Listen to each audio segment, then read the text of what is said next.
Previously on Desperate Housewives. Previously on Buffy the Vampire Slayer. Previously on Damages. Previously on Law. Previously on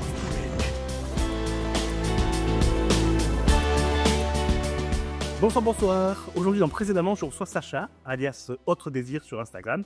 Bonsoir Sacha. Bonsoir. Merci d'avoir accepté l'invitation dans notre émission. Moi, je suis sur Instagram depuis quelques temps. Je suis devenu fan à cause d'une photo, ou grâce à une photo. J'en parlerai un peu plus loin dans l'interview. Et du coup, je vous ai suivi, puis j'ai vu que vous aviez publié un livre qui s'appelle Un bout du voyage. C'est ça. Et donc, du coup, je me suis dit que j'avais plein de questions. Je me suis dit, pourquoi pas vous lancer une invitation à laquelle vous avez répondu, et je vous remercie Avec plaisir. encore. J'ai précisé sur Instagram, donc, votre alias sur Instagram, c'est Autre Désir. Vous faites pas mal de choses. Il y a de la photo, il y a des textes, il y a des mots. Et du coup, au début, je me suis dit, quand j'ai préparé l'interview, est-ce que je vous appelle Sacha ou est-ce que je vous appelle Autre Désir? Est-ce qu'il y a une différence entre les deux? On va dire que oui, parce que Sacha, c'est mon prénom en tant que personne, on va dire individu, et Autre Désir, c'est vraiment mon pseudo d'artiste. Donc voilà, c'est libre à vous. Ça me dérange pas que vous m'appeliez Sacha, mais voilà, mon nom d'artiste, c'est Autre Désir, du coup. Ça marche. Alors, j'ai dit mot, là, tout à l'heure, dans la présentation, parce que justement, pour moi, vous êtes vraiment, je vais dire, un artiste. Vous faites pas mal de trucs. Il y a de la poésie, il y a des textes, il y a de la photo. Et c'est la première question, moi, qui m'a heurté dans la définition de ce que vous faites. Je me suis dit, est-ce que vous définissez? Est-ce que vous définissez comme un photographe, comme un écrivain, ou juste comme un artiste? C'est toujours hyper difficile justement de dire aux gens ce que je fais, parce qu'effectivement je fais beaucoup de choses, et donc le mot artiste, ça engloberait du coup effectivement la pluralité des choses que je fais, parce que voilà, j'écris, je fais de la photographie, je fais des performances aussi parfois sur scène. Bon, j'ai composé un peu de musique dans ma vie, c'est pas mon activité principale, mais voilà, on va dire que j'aime toucher à beaucoup de choses, en fait. J'aime m'exprimer à travers beaucoup de médiums, et du coup, voilà, après les gens mettent ce qu'ils veulent dans le terme artiste qui est englobant, qui peut parfois être présomptueux pour certaines personnes, mais bon, je pense qu'à ce stade de ma vie, je peux quand même peut-être un peu dire que je suis artiste. On va faire un panorama un peu, enfin dans cette interview, je voulais faire un petit panorama de ce que vous faites. Ouais. Parce que moi, il y a des trucs qui me bouleversent, mais qui me touchent, quoi. Et ouais, vous pouvez le revendiquer, mais sans souci, quoi, sans aucun souci. Qu'est-ce qui déclenche, vous, le fait de vouloir faire de la photo ou un texte? Je dirais que ça dépend des projets. Il y a des projets que je pense vachement en amont, j'ai une idée comme ça qui surgit, donc je me dis: «Ah ouais, j'aimerais bien faire ça, j'aimerais bien parler de ça», et parfois il y a le truc très viscéral, un peu de besoin de venir jeter de manière très cathartique un ressenti, des émotions, et de toute façon la création, je pense que c'est toujours un aller-retour un peu entre ces 2 choses, parce que il y a la pulsion de création, on va dire voilà, l'effervescence, l'inspiration, le besoin de coucher sur le papier, de prendre des images. Mais après, il y a aussi toute la réflexion derrière, à tête reposée, on va dire, un peu avec du recul sur la création qu'on a, on va dire, un peu balancée, pour ensuite aussi la présenter aux gens, en fait, que ce soit un projet artistique qui tienne la route, et qu'elle soit recevable aussi par le public, qu'elle puisse être entendable. Enfin, pas entendable, mais on va dire, voilà, la réflexion de la diffusion forcément, qui va dépendre aussi après, si c'est de la photo, si c'est, une performance. Enfin, je pense que voilà, selon les médiums, il n'y a pas du tout la même réflexion. Par exemple, l'écriture, pour moi, c'est très, c'est un peu comme un jet, quoi, qui va sortir à des moments où, j'ai besoin, de parler, de coucher sur le papier mes pensées, et après, par exemple, voilà, pour le livre dont on va parler, après, il y a toute une réflexion sur comment j'agence ces textes. Est-ce que je viens les remodifier avec le recul que j'ai du coup à froid ou pas? Voilà, et comment ça prend une plus grosse ampleur, comment on passe d'une idée, d'une impulsion à un projet plus concret et une œuvre «artistique» entre guillemets, quoi. Là, je vous avais dit deux mots qui font écho. Je vais y revenir, notamment dans ma conclusion, le mot viscéral.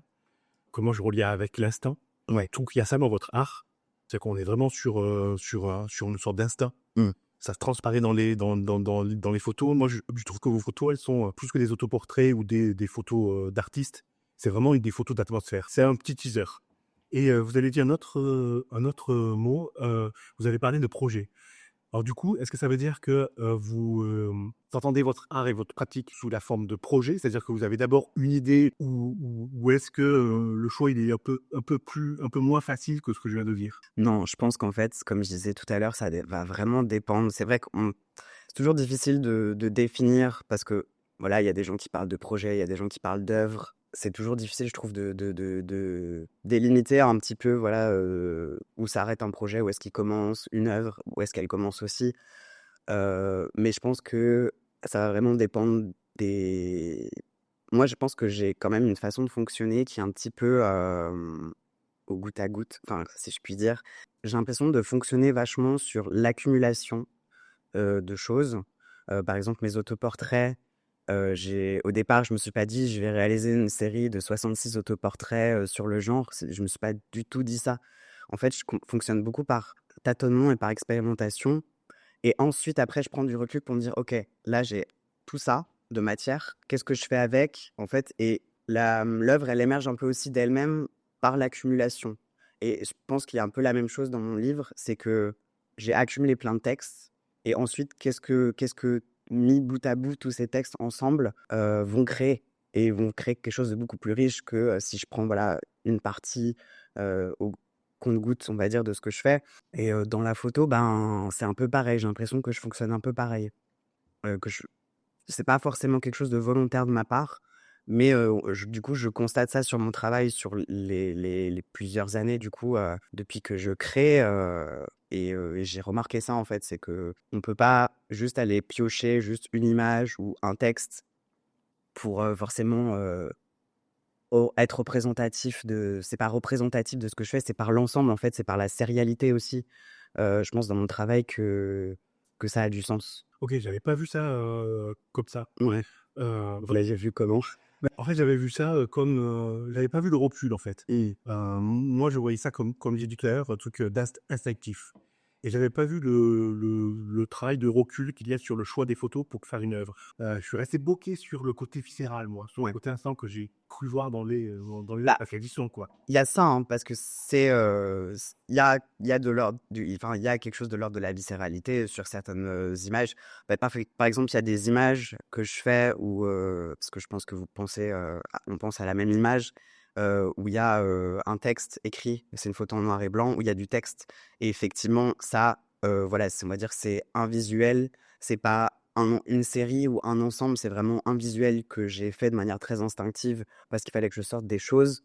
Parce qu'il y avait de la frustration, il y avait de la colère, voilà et du coup, j'ai sorti ces choses-là en faisant un visuel, donc une photographie avec un texte du coup, par-dessus et parfois ça va m'arriver comme ça d'avoir on va dire «des petites œuvres» entre guillemets plus ponctuelles qui se font moins sur la durée et qui vont être un peu des one shots où je sors quelque chose et effectivement je le livre assez rapidement. Alors qu'il y a d'autres projets qui sont beaucoup plus sur la longueur, sur plusieurs années. Bah, par exemple, voilà, comme, ce recueil de textes ou par exemple la série d'autoportraits dont je parlais tout à l'heure, de 66 autoportraits du coup, que j'ai réalisé sur, 4 ans. Donc voilà, c'est pas du tout la même, je pense, rapport au temps, et la viscéralité, mais elle est quand même présente, mais on va dire peut-être de manière plus refroidie, si je puis dire. On va parler maintenant de Un bout du voyage. Moi, je trouve qu'il y a un paradoxe dans le livre Oui. et dans votre œuvre. Il y a le titre sur la première page, il y a pas vous. Ni votre prénom, ni votre pseudo votre pseudo d'artiste. Faut aller, soit dans la 3e ou 4e page, il me semble, voilà, c'est mentionné ou carrément, à la dernière page. Vous faites des autoportraits, donc on vous voit, c'est normal, il y a des autoportraits.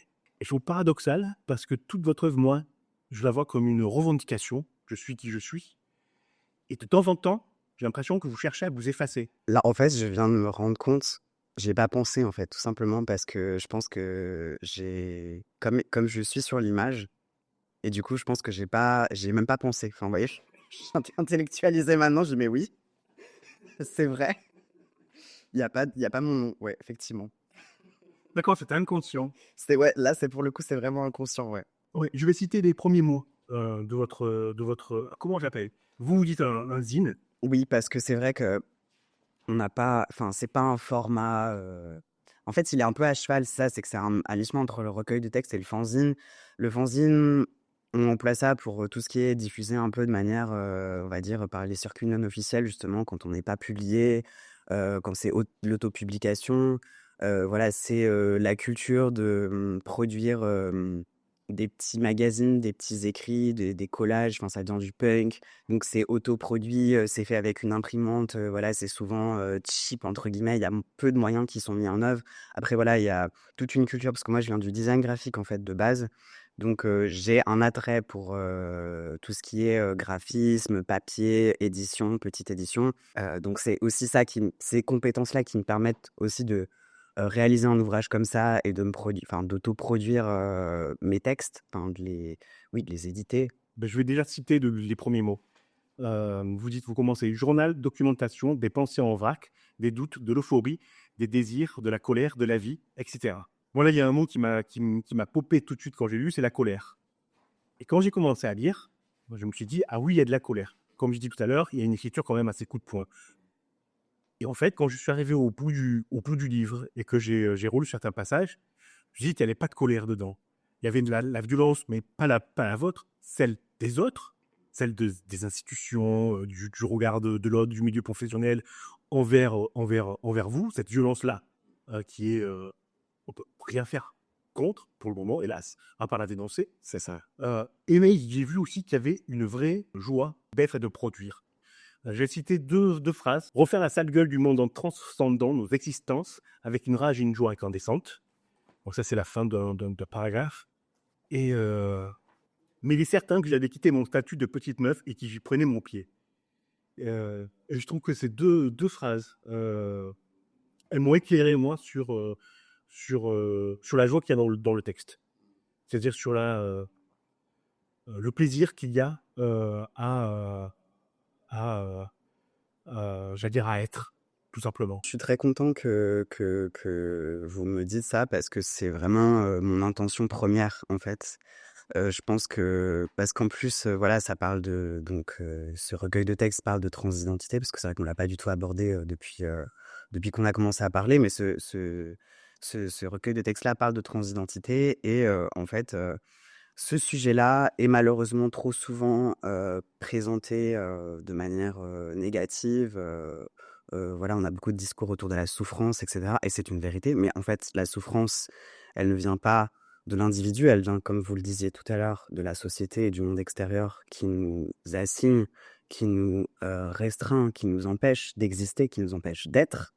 Et justement, moi, c'est un peu ce que j'essaye c'est une volonté de ma part, mais voilà, j'essaye je sais pas, je pense que c'est quelque chose de très intuitif aussi, et je suis très content, c'est pour ça que vous me dites ça, c'est que ça transparaît du coup dans ce que j'écris, dans ce que je fais, et c'est très important pour moi, et c'est ça que je veux transmettre en fait, c'est cette joie à être, voilà, je parle d'euphorie dans les premiers mots, c'est vraiment essayer de parler de ça. C'est que je parle de la violence du monde extérieur, mais je parle aussi de la joie que c'est d'être, comme vous disiez tout à l'heure, et je pense que c'est très, très pertinent, ouais, tout à fait. Oui, voilà. Mais moi, c'est ça, hein, c'est ça que j'ai vu dans D'abord, j'ai pris ça pour de la colère, mais ça, c'était pas ça du tout. Quand on lit entre les lignes et quand on est juste pris par les mots, on ne voit que ça, quoi, que la joie qui transparaît dans vos lignes. Là, il y a un autre point, juste avant le passage que j'ai cité, vous dites c'est ridiculement circonscrit dans notre tête et que les frontières mentales sont en train de tomber, qu'on ne quittera pas une case pour une autre et que tout ce qu'on attribue à ces rôles binaires peut être joué, utilisé en alternance en même temps, que nous sommes multiples, versatiles, complexes, qu'on va tout niquer. Si ça, c'est pas de la joie, franchement, c'est quoi? Bah, je suis très content que vous le dites parce que je pense qu'il y a trop de gens en fait qui ne lisent pas entre les lignes, en tout cas, qui ne voient pas cette joie ou qui n'imaginent pas cette joie en fait, qui veulent justement nous réassigner à la souffrance, à la violence. Et je pense que voilà, ce qu'on peut faire de mieux, c'est d'être avec joie. Parce que bon, on n'a pas le choix aussi, faut le dire, hein, mais ouais. Donc c'est chouette d'entendre ça. Encore, je cite encore une phrase, hein, que vous écrivez. Au final, chacun voit en moi ce qui l'arrange. Ça, je trouve que c'est fort parce que ça s'applique et à vous et à tout le monde, quoi. C'est universel. Bien sûr, on est toujours quelqu'un d'autre dans les yeux d'un autre, quoi. Oui, c'est vrai qu'on n'a pas de contrôle effectivement, sur ce qu'on renvoie aux gens, dans une certaine mesure et ouais, ouais. Bref, donc il y a de la joie. Et parmi toute cette joie, il nous raconte quand même des trucs violents. Vous raconte des trucs violents, notamment sur le monde du travail. Là, la phrase que j'ai citée, ça peut être violent. On peut se dire, bon, ok, on ne sort jamais de la lutte, quoi. Mais ouais, il y a des trucs hyper violents sur le travail. Je vais lire un autre extrait. Il a une raie sur le côté, les cheveux soigneusement plaqués avec du gel, il met du parfum et se chamaille avec son collègue qui a le même âge que lui. Moi, je trouve ce passage-là, alors on peut se dire pourquoi je cite ça, parce que je trouve que ça, c'est un truc qui cadre les relations, quoi, au travail. C'est-à-dire que voilà, ce mec-là, moi je le connais pas et pourtant je le connais. Pour moi, ce que vous racontez, c'est que les gens attendent de vous, de nous, de tout le monde, qu'on soit dans des cases et que surtout on ne bouge pas dans les cases, des cases qu'on nous assigne et des étiquettes. Et que si on bouge, c'est une catastrophe totale, mais pas pour vous, pas pour moi, mais pour eux.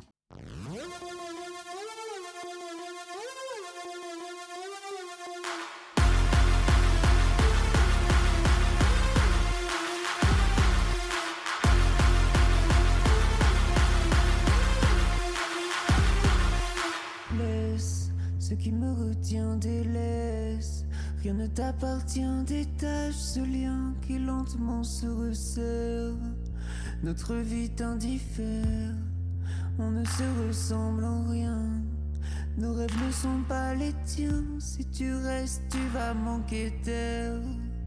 Si on décide de t'envoyer en l'air, je saurais comment faire, je crois que c'est inscrit dans nos gènes. Je sais qu'on est capable de t'envoyer en l'air, monsieur le commissaire, et c'est le moins que l'on puisse faire.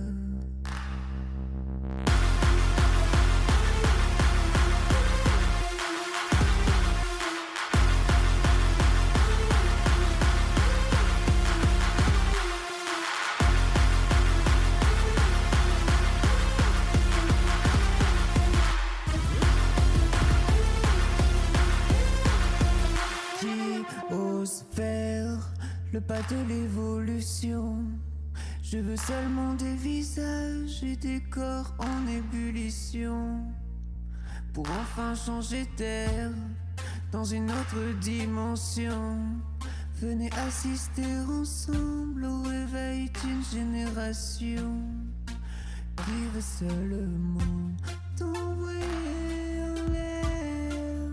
Je saurais comment faire, je crois que c'est inscrit dans nos gènes. Je sais qu'on est capable de t'envoyer en l'air, monsieur le commissaire, et c'est le moins que l'on puisse faire.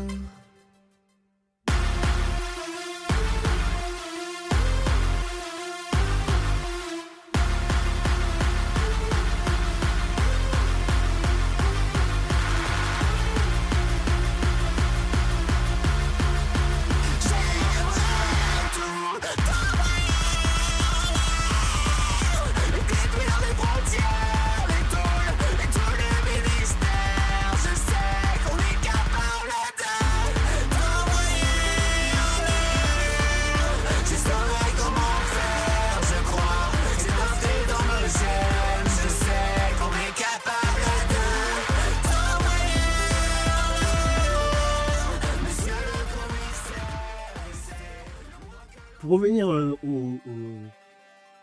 à la case, moi je trouve que c'est ça qui touche, je pense, qui peut toucher dans vos textes. Et je sais pas si vous en avez conscience, c'est l'universalité. Moi j'appelle ça de la lutte. On est dans une lutte de soi, quoi. Qui je suis, pourquoi je suis comme ça, pourquoi je fais ci, pourquoi je fais ça. Et c'est ce que vous racontez, vous, de cette lutte. Et au taf, en dehors du taf. Mais est-ce que ça, vous avez conscience que c'est universel ou pas? Ben, je pense que, autant pour mon travail photographique, j'ai commencé à comprendre l'universalité en dépit du fait parce qu'en fait, faut savoir qu'au voilà, quand on est LGBT, quand c'est partie de la communauté LGBT, qu'on fait de l'art, on est souvent assigné au fait de faire des choses autour du genre, autour du fait d'être LGBT. Aussi, bah, parce que c'est notre, on fait partie, enfin, ça fait partie de notre identité, mais on n'est pas que ça, en fait. Et, ben, moi, justement, j'ai cette peur, souvent en tant qu'artiste, de n'être, voilà, que relégué au fait d'être LGBT, trans ou quelque chose comme ça. Et bah, en fait, que vous me parliez d'universalité, alors que je parle en plus d'un sujet qui est hyper intime, qui parle de transition de genre, donc quelque chose qui touche, voilà, un pourcentage de la population qui est assez réduit. Vous n'êtes pas concerné, par exemple, et ben, enfin, pas à ce que je sache, et ben, en fait, ça me fait extrêmement plaisir, en fait, d'entendre ça parce que, ça me rassure beaucoup et je me dis: «OK, ça me conforte dans l'idée qu'il faut que je continue» et que mon travail n'est pas, justement qu'il est, voilà, qui enfin, l'universalité, je pense que en fait, à mon avis, comme je fais des choses très intimes, l'intimité se retrouve toujours à être universelle d'une certaine manière parce qu'en fait, quand vous livrez une partie de vous, les gens, en fait, y a pas c'est pas discutable. C'est-à-dire que oui, effectivement, il y a tout le côté, politique derrière, la lutte, mais en fait, la lutte, vous disiez la lutte pour être soi. Je pense que même philosophiquement, on peut élargir. En fait, effectivement, tout le monde est concerné par ça. La lutte pour être soi-même, la lutte pour être. Que voilà, il y a beaucoup de philosophes qui parlent de la violence à être, à exister au monde. Et ben, c'est le cas. C'est le cas. Ben ouais, en fait, ce que voilà, ce que j'écris, ben c'est intime et maintenant voilà, comme vous le dites, ça peut toucher, de manière universelle et je trouve ça très fort et je suis très content d'entendre ça, ouais. Ah ouais, c'est fort ce que vous venez de dire là. Je sais pas si vous vous rendez compte, mais quand on partage de l'intime, on partage de l'universalité. Et je pense que c'est ça aussi qui fait peur j'allais dire, ouais, encore aux transphobes, homophobes. C'est que ces questionnements-là, Mais pas que, tout le vous monde les savez, a, quoi. ouais, ces questionnements-là, tout le monde les a, mais en fait, tout le monde ne veut pas les voir et ne veut pas se les poser et en fait, il y a des gens qui, voilà, sont sur le papier, dans leur tête, pas si transphobes et pas si homophobes que ça. Mais en fait, voir des gens exister et s'en foutre totalement des normes ou en tout cas dans la mesure du possible parce qu'en fait, on peut jamais totalement s'en foutre puisque, encore une fois, le monde est violent et que tout, en fait, essaye de nous empêcher d'être justement, mais pas que les personnes LGBT, hein. Je veux dire, ça, c'est vraiment à un niveau, universel justement et c'est vrai que du coup, les gens, même des personnes, voilà, qui, seraient a priori pas si homophobes que ça ou pas si transphobes que ça, en fait, sur des petits détails, ça va quand même venir les remuer des questions qu'elles ne veulent pas trop se poser, aller toucher des zones, voilà, mais même je sais que c'est des choses aussi, voilà, enfin, ça remue, voilà, des choses, aussi, parce que chacun a son parcours de vie et son histoire et c'est ça qui est trop chouette aussi dans la lecture. Enfin, moi, je sais que quand je lis de l'autobiographie, ouais, voir voilà, le récit, intime et personnel de quelqu'un, je trouve que c'est, toujours hyper, puissant et que ça, voilà, ça nous fait réfléchir aussi sur, nous aussi, sur notre façon d'être. Enfin, voilà, c'est aussi pour ça que j'écris et que j'essaye de méditer parce que voilà, c'est le premier recueil que j'édite donc c'est super chouette aussi d'avoir, ces retours-là sur une première édition, quoi. Mmh. Et on parlait tout à l'heure de la joie. Je vais citer un truc, moi, un passage que j'ai adoré. On fuit les milieux inamicaux. On sait mieux où on est à l'aise, avec qui on veut partager des moments de notre vie, avec qui on veut construire des choses et comment. On voit mieux les nuances, on sort du binaire, on devient riche, pauvre, précaire mais riche. Il nous reste tellement de choses à découvrir et à apprendre que ça en donnerait presque le vertige. Des niveaux à débloquer, il en reste, et ça donne faim. On va en chier, mais ça vaut le coup. Je fais un silence parce que c'est implacable. C'est là, il y a tout, quoi. Il y a l'universalité, on a tous connu ça, on le connaîtra tous encore. Il y a, on sent la colère, mais c'est pas la colère telle que moi d'imaginer en ouvrant le livre. C'est la joie, quoi, la vraie joie pure. Allez, on y va, quoi. On se retrousse les manches. Ouais, il y a tout dans ce passage. Mais ouais, je suis très content parce que je pense que je pense qu'on a besoin aussi de célébrer la joie parce que trop souvent, on est obligé justement de voir tous les aspects négatifs, toute la violence aussi, parce que voilà, elle est présente. Mais moi, je veux pas qu'on m'empêche de ressentir de la joie et je veux aussi que les gens se rendent compte que c'est possible d'en faire un peu une. Comment dire moi, je veux dire, c'est presque. C'est presque une philosophie de vie, quoi. C'est vraiment en dépit de toute la violence, de toute la colère, de toutes les injustices, ils nous prendront pas notre joie, quoi. Et ça, Et c'est hors de question. c'est bien parce que honnêtement, on l'entend pas souvent, quoi. Dans les médias mainstream, Oui, c'est pour ça. oui. Ouais, c'est pour ça. Enfin, moi, je trouve que c'est vraiment une parole qui manque et que j'espère et du coup qui me rassure quand. Enfin, je suis très content du coup de ce que vous me dites parce que du coup, ça veut dire que j'ai réussi à peu près ce que je voulais faire. Donc, c'est super. Bah, super. Je vais rebondir sur. On parlait tout à l'heure de la violence des autres. Je disais que c'est une lutte qui n'en finit jamais. Et même dans le milieu de l'art, je vous cite, hein, il faut être patient, il faut commencer petit, il ne faut pas vendre trop cher quand on débute, me dit une bourgeoise de la Croix-Rousse. Elle dit ça sans savoir depuis combien de temps je travaille. Elle veut un papier peint dans son nouvel appart avec mes photos de trans pour 200 €. Elle me dit qu'il faut être avant-gardiste. Waouh! Là, la violence du truc, quoi. Mais putain, y a pas d'autre mot, quoi. Ouais.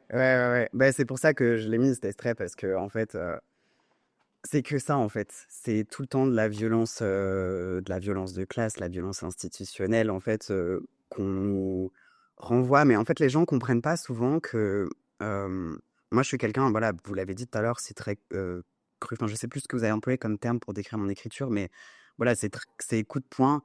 Et dans la vraie vie, bah, je suis aussi assez franc.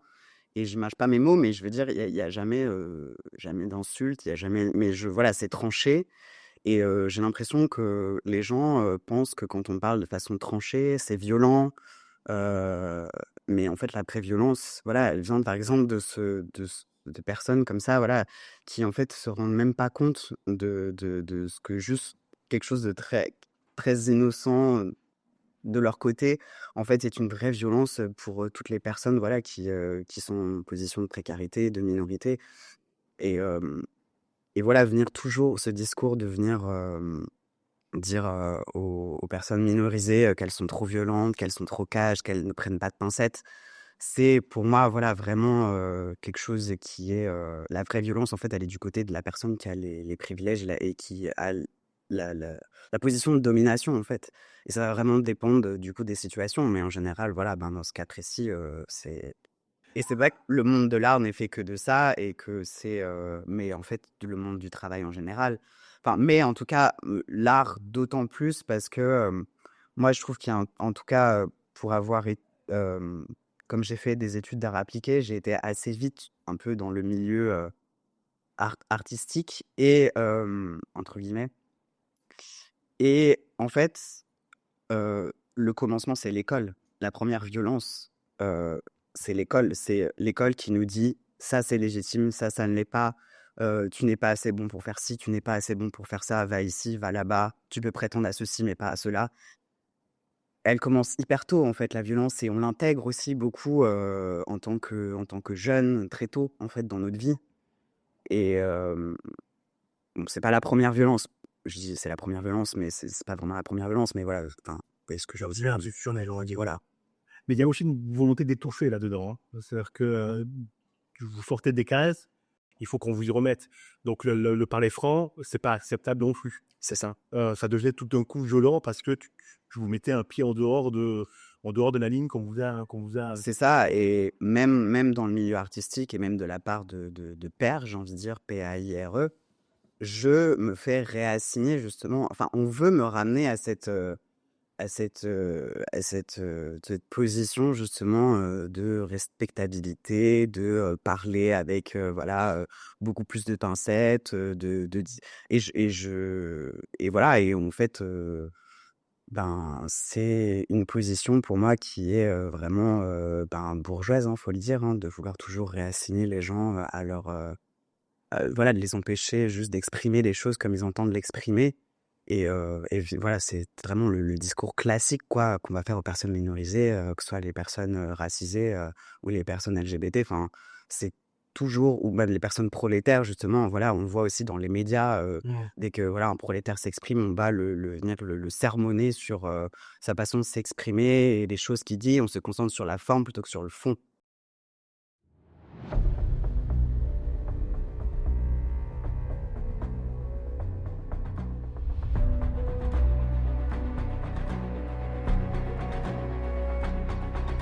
I wake up to the sounds of the silence that allows for my mind to run around with my ear up to the ground. I'm searching to behold the stories that I told when my back is to the world that was smiling when I turned. Tell you you're the greatest, but once you turn, they hate us. Oh, the misery. Everybody wants to be my enemy. Spare the sympathy. Everybody wants to be my enemy.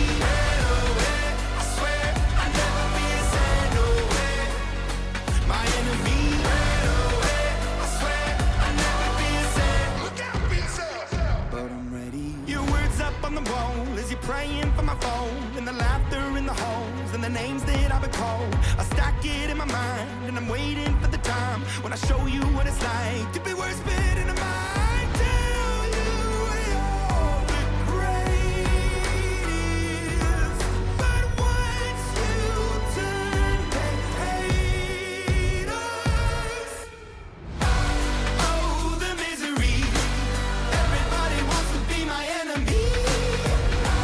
Spare the sympathy. Everybody wants to be my enemy. I swear I'll never be a sad away. My enemy.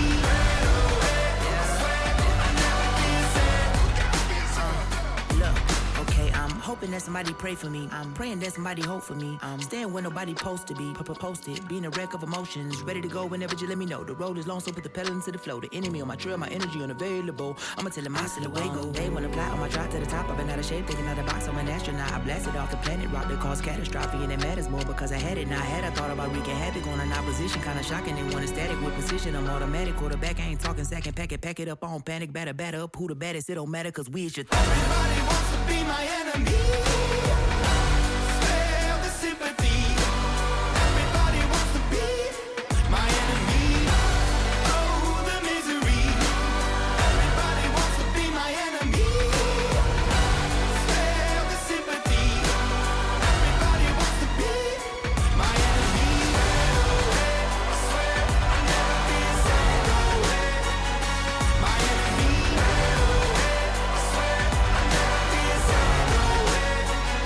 My enemy. I swear I'll never be a sad. Look out for yourself. Alors j'ai choisi ça comme une première photo parce que je trouve la photo d'une puissance folle. Alors la photo, vous êtes accroupi sur une table, visage masqué, et tout autour de vous, il y a des inscriptions manuscrites. Donc il y a écrit devoir dire, expliciter, mettre des mots, ça casse les couilles. Faire tout le temps des papiers, des déclarations, des explications, etc. etc. Je trouve la photo puissante et ce qu'elle raconte, c'est en lien avec le livre. C'est-à-dire qu'on pourrait croire que c'est de la colère. Encore une fois, c'est juste une manifestation d'une revendication.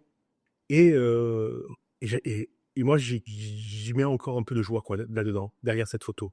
Oui, bah, il y a un petit peu de ça. C'est vrai que moi, enfin, cette image-là, je l'ai vraiment faite sur un temps très court. C'était vraiment quelque chose qui avait besoin de sortir. C'était de la frustration, de la colère. J'étais d'une certaine façon aussi, à un moment, j'étais exténué, en fait, justement, d'avoir l'impression de toujours devoir justifier, performer, que voilà. Avoir une espèce de charge, à l'impression d'être submergé de tout le monde extérieur qui vient tout le temps nous délimiter, nous demander de nous justifier. Et du coup, cette image, elle est sortie très vite. j'ai écrit sur assez rapidement le texte sur des feuilles, je les ai scannés, ensuite je les ai appliqués du coup par-dessus l'image sur Photoshop. Moi, ça m'évoque aussi le travail d'artiste, l'air de rien. C'est-à-dire que vous dites, il faut toujours expliquer. Et ouais, je pense que vous avez aussi choisi un métier. Artiste, c'est expliquer.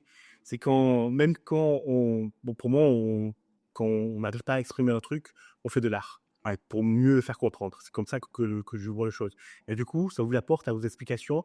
Vous, une mauvaise interprétation, est-ce que ça vous fait peur? Oui, forcément, mais en même temps, je pense qu'à partir du moment où on publie entre guillemets notre art, il nous appartient plus. C'est-à-dire que c'est les autres qui se l'approprient.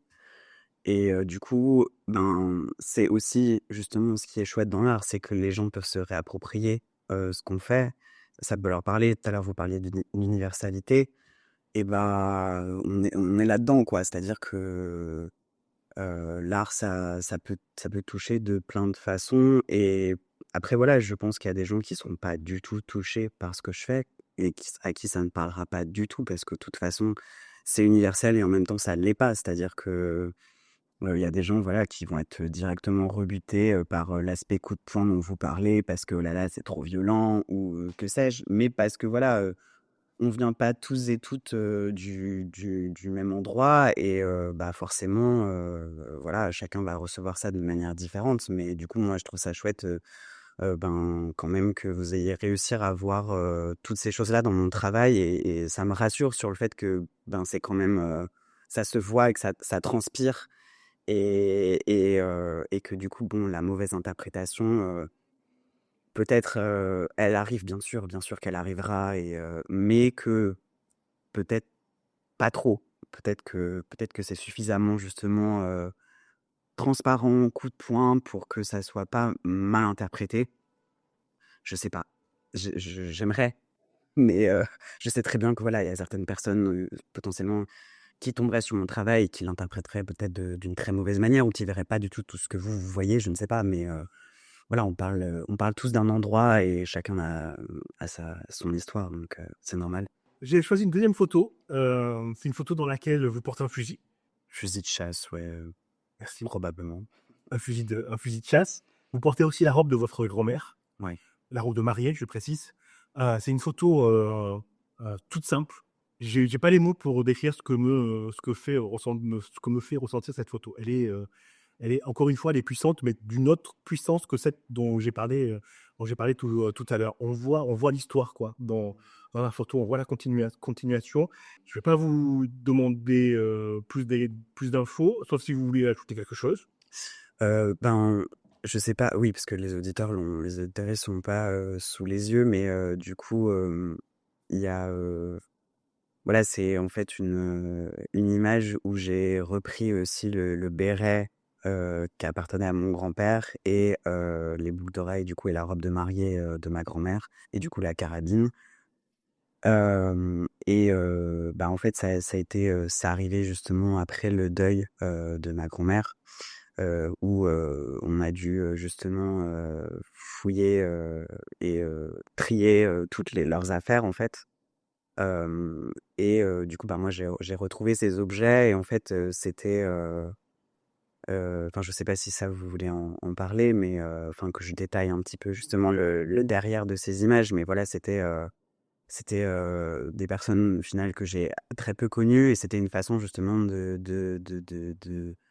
me réapproprier des objets, de continuer à les faire vivre, d'essayer de me projeter, bien sûr en ne faisant que spéculer, en ne pouvant pas parce qu'en fait j'ai une obsession en fait à ce moment-là, sur, notre histoire familiale que je connais, qui est assez dramatique, parce que, voilà, histoire, de pédophilie, et d'inceste. Malheureusement, comme il y en a dans beaucoup de familles et du coup, il y a tout ça, en fait, derrière aussi, de travail d'enquête. Enfin, moi, c'est quelque chose dont on m'a pas trop parlé tout à l'heure quand on parlait de mon travail, mais je pense que je suis quelqu'un qui aime beaucoup documenter. Enfin, il y a un certain rapport au documentaire dans ce que je fais parce que j'ai besoin voilà, de capturer un peu plein de fragments de réalité pour me les approprier, pour les faire exister, pour prendre du recul Et voilà, et ça, ce travail-là, ça en a fait partie. Donc, je raconte pas l'histoire de ma famille avec ces photos, mais un peu quand même. Enfin, il y a cette idée-là un peu. Ça transparaît pas dans l'image, forcément qu'il y a tout ça derrière, mais voilà, il y a un peu tout ça en background pour le contexte. Ok. Sur l'image aussi, enfin dans le petit texte qui l'accompagne, vous parlez de notre travail. Vous dites que c'est un travail qui date d'il y a 2-3 ans et que vous publiez aujourd'hui. Je parlais de recul. On a parlé tout à l'heure en début d'interview de d'un côté viscéral, instinctif, et du travail qu'il y a derrière. Est-ce que quand vous revenez sur le travail que vous avez fait 2-3 ans auparavant, c'est-à-dire votre perspective change ou vous voyez un autre message ou vous vous rendez compte d'autres trucs ou pas? Oui. Enfin, en tout cas, j'ose espérer que ça m'arrivera tout le temps parce que si on regarde ce qu'on a fait il y a plusieurs années en arrière et qu'on n'a pas pris de recul, je pense que ça veut dire qu'il y a un problème. Ça veut dire qu'on a fait du surplace et qu'on n'a pas évolué. Et Dieu merci, j'évolue tous les ans. Et tous les ans, je bouge. Et heureusement, parce que je pense que c'est hyper important. Après, voilà, il y a des choses, je pense, dont on se sent plus proche que d'autres, selon le temps, selon... voilà. Évidemment, il y a des images, il y a des textes que j'écrirais plus pareil parce que je suis différent, j'ai évolué, que je referai pas de la même façon. Mais en même temps, je me réconcilie. Parfois, il y a des images que j'aime pas du tout quand je viens de les faire. Et plusieurs années après, je me dis, mais pourquoi j'aimais pas ces images en fait? Parce qu'elles sont très bien. Et je pense que parfois, il y a des choses à chaud qu'on porte un regard. Pour X raisons, je saurais pas toujours dire pourquoi. Je pense aussi il y a des images. Voilà, moi je fais de l'argentique aussi en photographie et parfois il y avait des images que j'estimais techniquement ratées. Euh, et en fait, en prenant du recul plusieurs années plus tard, je me suis dit, bah, en fait, c'est un peu stupide parce qu'elles ont quand même un intérêt plastique hyper intéressant et elles méritent quand même d'exister. Et pourquoi en fait je me laisserais dire par cette petite voix, voilà, parce que voilà, c'est présent beaucoup dans la photographie, ce rapport à la technique, à devoir, voilà, qu'est-ce qu'une bonne image, qu'est-ce qu'une mauvaise image. Du coup, ben, on a toujours, surtout que moi, voilà, je suis autodidacte en photographie. En fait, c'est ça, je pense aussi le fond. Vous disiez tout à l'heure, j'ai pas mis mon nom sur la couverture. Je m'efface. C'est pas que je m'efface, c'est qu'il y a aussi, c'est qu'on a voulu effacer aussi les gens qui font de l'art. Enfin, et encore parce que moi, je suis quand même hyper privilégiée dans le sens où j'ai pu quand même faire des études dans le milieu artistique. Donc, j'ai quand même, voilà, eu un aperçu de ce que c'était le monde artistique et entre guillemets une petite légitimité institutionnelle. Et je crochette avec mes doigts pour les gens qui m'ont pas à l'image, mais oui, en fait, mince, je me suis perdu dans mon raisonnement, mais oui, le fait, en fait, quand on est autodidacte, je pense qu'il y a aussi, et ça, c'est présent dans beaucoup je pense, chez beaucoup d'artistes, c'est qu'il y a une illégitimité. On se sent illégitime parce que, justement, on n'a pas la validation institutionnelle, parce qu'on n'a pas la validation, professionnelle, parce qu'on n'est pas rémunéré pour l'art à juste titre, voilà, de ce qu'on fait. Parce que de toute façon, voilà, aujourd'hui, vivre en tant qu'artiste, c'est extrêmement dur et qu'il y a qu'une poignée de personnes qui s'en sortent et qui peuvent vivre de ça. C'était, un auteur de BD que vous avez interviewé, qui disait que voilà, il gagne le SMIC à plus de 50 ans et qu'il fait partie du haut du panier, quoi, avec le SMIC en étant auteur de BD. Et effectivement, ben ouais, quand on fait de l'art, en général, ne serait-ce que vivre de son art déjà, c'est immense en fait, parce que la plupart des artistes ne peuvent pas vivre de leur pratique artistique, quoi. Donc je pense que ce côté d'effacement, ce côté d'illégitimité, ouais, il est malgré tout un peu présent et que voilà, du coup, je pense qu'il y a des images que j'ai réalisées plus en amont dans ma vie où j'étais encore dans une position vachement d'effacement et de me dire que j'étais pas légitime et que voilà. Et que là, je sors de ça petit à petit et je commence justement à me mettre sur la table et à dire: «Je vais rester sur la table». Ouais, l'auteur de BD, c'est Fabrice No. Il a sorti récemment la suite de son autobiographie de bande dessinée sous le titre du Dernier Sergent, premier tome d'une quadrilogie, il me semble. Tout ce qu'il fait est génial et je l'ai interviewé en 2 parties. La discussion a duré 3 heures et c'est en 2 parties sur toutes les plateformes de streaming audio. Très bien, on va passer à la dernière photo. Alors moi, c'est une photo qui m'a, encore une fois, j'ai eu du mal à me défaire d'image. Parce que là, on parlait tout à l'heure de violence institutionnelle, et on est en plein pied dedans, et en plus, elle a une portée symbolique colossale, je trouve. Donc c'est la photo d'un smartphone cassé, la vitre effendillée, et la photo qu'on voit sur le smartphone, c'est un nez cassé et le bouche en sang. Donc on comprend très bien ce qui s'est passé, et je trouve qu'elle raconte tout de notre monde moderne, quoi. C'est-à-dire que, alors moi, à mon époque, on se faisait casser la gueule dans les cours de récré, etc. Mais aujourd'hui, en plus, c'est sur les réseaux sociaux, quoi. C'est documenté sur les smartphones et les réseaux sociaux. Je trouve que c'est une photo, j'ai du mal à la regarder, hein. Elle est tellement forte, tellement forte que on n'en sort pas, quoi. On n'en sort pas de la violence. Bah, en fait, c'est rigolo parce que du coup, moi, je l'avais jamais vu comme ça. C'est vrai que parce que c'est une photo que j'ai prise il y a déjà pas mal d'années, ça doit faire 5 ans maintenant. Donc, je me souviens plus trop le contexte dans lequel je l'ai réalisé, mais déjà, je m'étais pas fait casser la gueule, c'est que j'étais tombé. Donc, en fait, pour moi, je pense qu'il y avait aussi une distance un peu avec l'histoire de violence parce que c'était, voilà, effectivement, voir le sang et la blessure, c'est toujours violent, entre guillemets. Enfin, en tant qu'humain, voilà, viscéralement, je pense, on est heurté, entre guillemets, par les signes de violence et les marques de violence physique. Et d'ailleurs, parfois, on a plus d'empathie pour la violence, pour les marques de violence physique que les marques de violence psychologique. Je me suis déjà fait, on m'a déjà mis un crochet dans la rue qui m'a foutu à terre. Je m'en suis beaucoup mieux remis que la violence, par exemple, institutionnelle ou transphobe que je peux vivre dans mon quotidien, en fait. C'est que, au final, la violence, la violence physique, elle est parfois presque plus. On peut, le corps se remet, quoi, on va dire, et limite presque plus vite que la psyché, j'ai envie de dire, que le mental. Et moi, c'est ça que je vois dans cette photo. Je vois que parce que c'est dans le smartphone, la photo est prise au piège dans le smartphone, on est pris au piège de ça, quoi. Et que tout ce qui n'est pas physique, c'est beaucoup plus, j'allais dire, dangereux et beaucoup plus dommageable qu'une patate dans la gueule, hélas. Même si, Plus puissant. en fait, c'est le problème de l'agression physique, c'est qu'elle laisse enfin, en fait, c'est pas au final, c'est pas les séquelles physiques qui sont les plus graves, même si elles peuvent l'être quand même dans certains cas, et ça peut être horrible. Et voilà, enfin, de toute façon, je pense que ça sert à rien de faire des échelles non plus. Oui.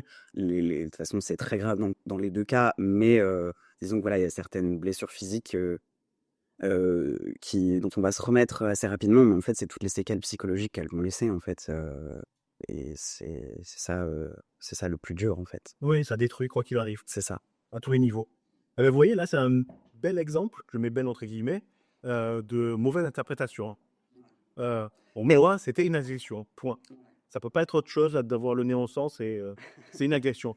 Mais c'est justement, c'est ce qui est intéressant, c'est qu'effectivement, après, voilà, les gens, ils voient, c'est une image, et après, les gens, voilà, la font vivre et ils pensent ce qu'ils veulent de cette image.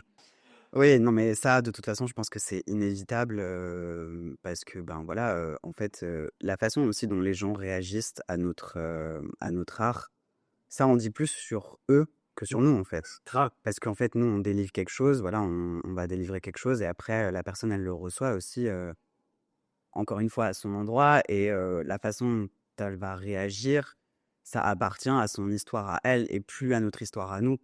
Mais c'est aussi chouette parce que du coup, les choses s'entremêlent, et voilà, il y a des passages, des passerelles qui se font, et C'est ce qui est intéressant dans l'art. Mais voilà, de toute façon, l'universalité absolue ne peut pas exister, c'est impossible. Et voilà, la mauvaise interprétation des œuvres, ça arrive, je pense, dans tous les cas, malheureusement. Mais après, voilà, quand on s'intéresse à une œuvre, vous l'avez dit tout à l'heure, je sais plus si vous l'avez dit, mais en tout cas, la question de creuser un petit peu et de se rendre compte parfois qu'on a mal interprété ou justement poser la question à l'artiste, ça permet justement d'interpréter différemment et c'est toujours intéressant, je trouve.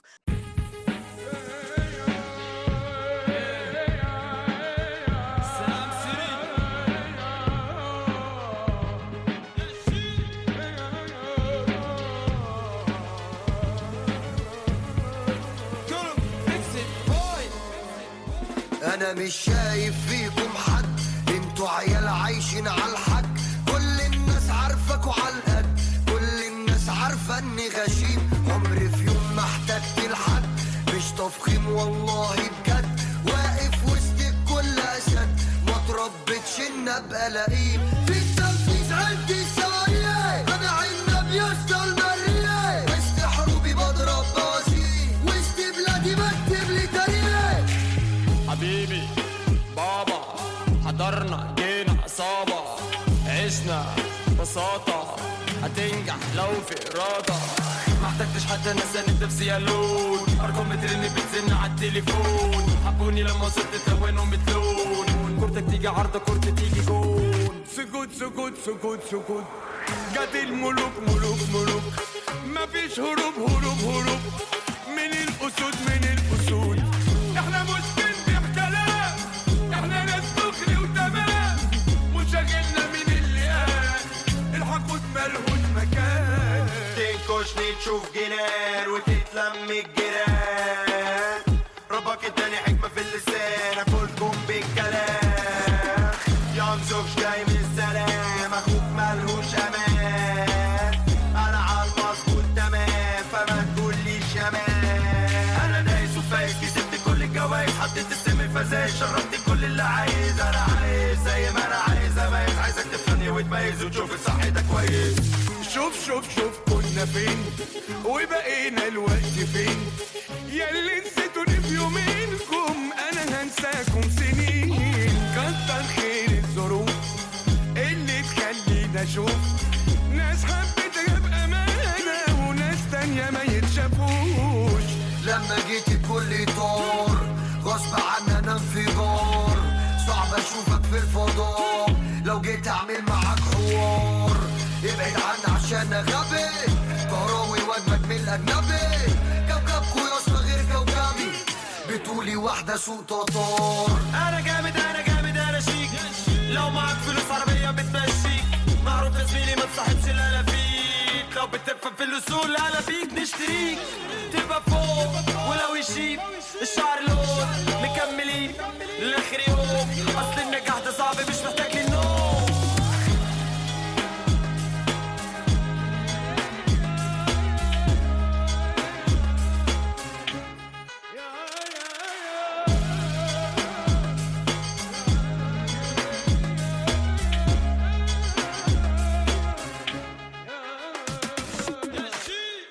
Je voyais un côté instinctif dans votre travail, photographique ou écriture. Et le paradoxe, c'est qu'il y a quand même un énorme travail derrière.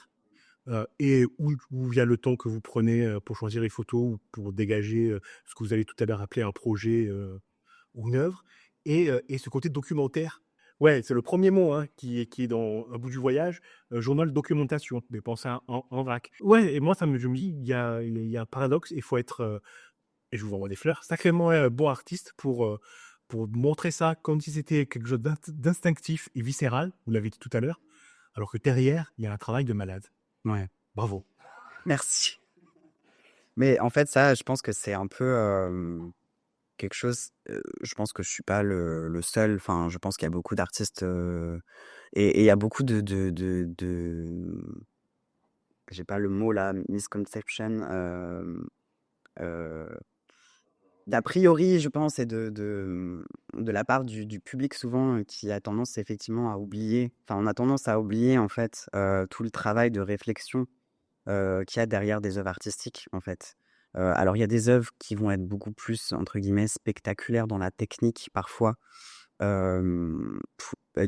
ça va nous frapper, on va se dire: «Waouh, là, OK, il y a vraiment des heures de travail» parce que pour réussir à faire tous ces petits traits, tous ces petits points, on peut quantifier en fait, le temps de travail est visible, il est quantifiable, visuellement presque, j'ai envie de dire. Alors que derrière, des œuvres qui semblent plus instinctives, ben, c'est vrai qu'on a tendance à oublier en fait qu'il y a aussi tout le cheminement et toute l'errance, de l'artiste avant d'en arriver où il en est, en fait. Et en même temps, moi, c'est avec ce projet-là, du coup, de recueil de textes, j'ai aussi mis des textes, voilà, qui font quelques lignes, enfin, qui sont de l'ordre du journal, justement. Et c'était important pour moi, justement, il y a des textes, voilà, qui sont beaucoup plus travaillés que d'autres. On sent que j'ai beaucoup plus, enfin moi en tout cas je le vois et je le sais, c'est que je sens qu'il y a quand même beaucoup plus un travail littéraire sur certains textes et qu'il y en a d'autres, ça relève plus de l'ordre de voilà, aujourd'hui j'ai fait ça. Bon, c'est pas exactement dit de manière aussi banale bien sûr, mais voilà, c'est cet ordre de la documentation, c'est qu'il y a des choses en fait qui vont être sur la longévité, en fait voilà, c'est un tout de plein de petites choses, d'autres qui vont être plus travaillées, d'autres qui vont moins l'être et heu et heu et ouais, cette question de la viscéralité, ben, ça va dépendre. En fait, je pense qu'il y a des moments aussi qui sont très forts, voilà, comme par exemple, l'image dont on parlait tout à l'heure où je suis, sur la table avec les textes, en noir et blanc. Quelque chose que j'ai produit très rapidement en une après-midi ou une journée, je sais plus, et que j'ai, voilà, balancé, sur Instagram, hyper vite. Et il y a d'autres projets, voilà, j'ai mis plusieurs années à maturer et à me dire: «OK, là, en fait, j'ai accumulé tout ça, je peux faire une œuvre avec». Mmh. Et ça, c'est le mythe plutôt, c'est le mythe, de l'auteur, du génie, quoi. Complètement. Voilà. Ah oui, qui est complètement toxique. Oui, voilà, c'était ça un peu, je voulais parler de ça, c'est qu'en fait, il y a, un j'ai l'impression dans le monde artistique et surtout le marché de l'art a besoin de spectaculaire. Et quand on est dans l'intime et dans le quotidien, ce qu'on fait n'est absolument pas spectaculaire.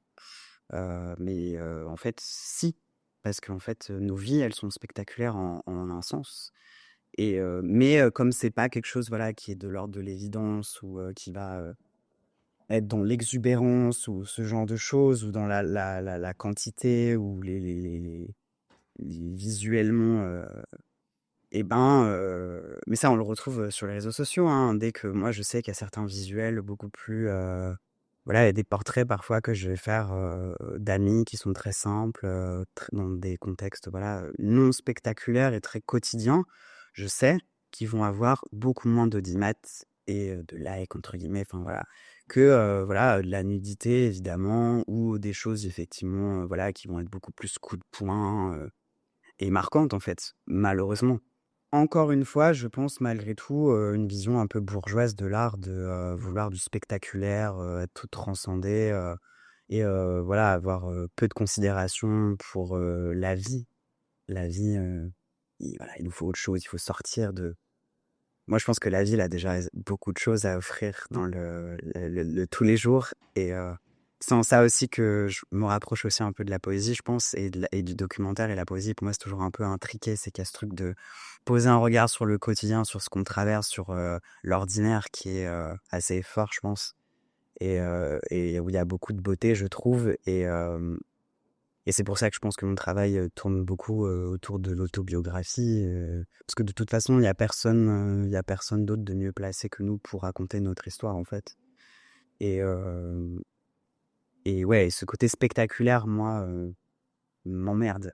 Si je peux parler, heu, comme ça, c'est que enfin, ouais, en fait, cette propension-là au spectaculaire, à toujours devoir, enfin être ramené, justement à ça, parfois en tant que minorité justement, c'est que voilà, il y a un ordre de il y a un rapport au spectaculaire aussi dans le regard justement des personnes qui sont pas concernées, qui vont trouver ça: voilà, là, ces personnes si marginalisées, il y a quelque chose de spectaculaire dans la marge pour la personne entre guillemets bien normée dans la société.